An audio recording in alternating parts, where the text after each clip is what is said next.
Señoras y señores, tenemos el honor, el placer de conversar con el doctor Mario Wanfeld a propósito del inicio de una causa judicial que tiene que ver con aquella vieja causa de las coimas en el Senado, gobierno de la Rúa, año 2000. Exactamente, después de 12 años. 12 años. Hace 12 años que estalló el escándalo. Recordemos, se discutía una ley de reforma laboral, una ley que flexibilizaba aún más lo muy flexible que ya A pedido del FMI, ¿no? a pedido de los organismos, mucho más los organismos internacionales de crédito que aún de la burguesía argentina, que ya explotaba a los trabajadores lo suficiente sin necesitar eso. El gobierno la impulsaba, consiguieron pasar en diputados, en el Senado. No le daba el número porque había unos cuantos peronistas que habían adelantado juicio, en un momento dieron vuelta a su opinión y luego se corrió la bolilla muy consistente de que les habían dado plata, de que había salido plata del gobierno, plata de la Secretaría de Inteligencia del Estado. Donde la figura de la Banelco, ¿no? Dice, claro. En ese momento Moyano se peleó con Flammarique, le dijo a los senadores no te van a votar la ley, y Flammarique, el ministro de Trabajo, le dijo para los senadores tengo la Banelco, frase que luego lo crucificó de alguna manera. Se conoció, se divulgó entonces la cuestión, el escándalo fue muy grande. Es decir, una especie de comando formado por Fernando de Santibáñez, el jefe de la CIDE, por el ministro de Trabajo Alberto Flammarique, el presidente Fernando de la Rúa, se supone que dio la directiva en una reunión, y estuvo Mario Pontacuarto, que era el secretario parlamentario, radical también el secretario parlamentario, que participó en la operación.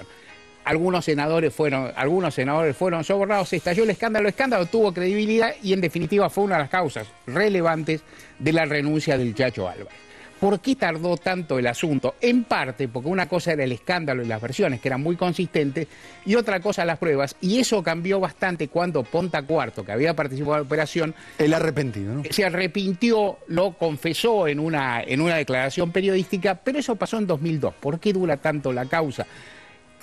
En este caso ni de protección política se puede hablar, porque ni a De la Rúa, ni a Flammarique, ni a de Santibáñez, ni a los senadores peronistas, que son prácticamente retirados, los protege nadie a esta altura.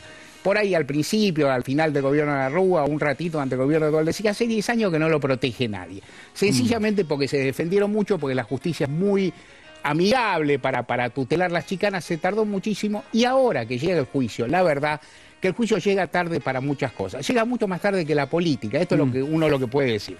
Son personas que quedaron desacreditadas por eso en alguna medida, pero que en realidad la sociedad los juzgó por otras. Claro. A Fernando de la Rúa, en definitiva, porque se lo recordará, por el blindaje, por el megacanje, por la confiscación de los saberes a los jubilados, por el descuento a los estatales. Por los muertos de diciembre de 2001. Por los ¿no? muertos de diciembre, por el estado de sitio, por el corralito. Hay una lista espectacular, y esto, que es un hecho de corrupción, al que no le quito gravedad, queda en algún sentido relegado. Y en cualquier caso, el juicio de la política llegó mucho antes que el juicio de tribunales. De cualquier manera, la causa tiene su interés, la causa depende muchísimo del testimonio de Pontacuarto. En definitiva, Pontacuarto participó de la operación. Claro. El juez Rafecas hizo un gran trabajo, el juez de primera instancia, hizo un gran trabajo al respecto.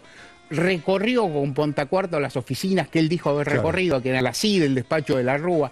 Reconstruyó con llamadas telefónicas toda una red de comunicaciones entre senadores peronistas y digamos, los que realizaban la dádiva, pero todo va a depender mucho de una persona que está en parte desacreditada, primero porque tiene alguna otra causa y alguna condena leve, y segundo porque, bueno, por su propia condición de arrepentido.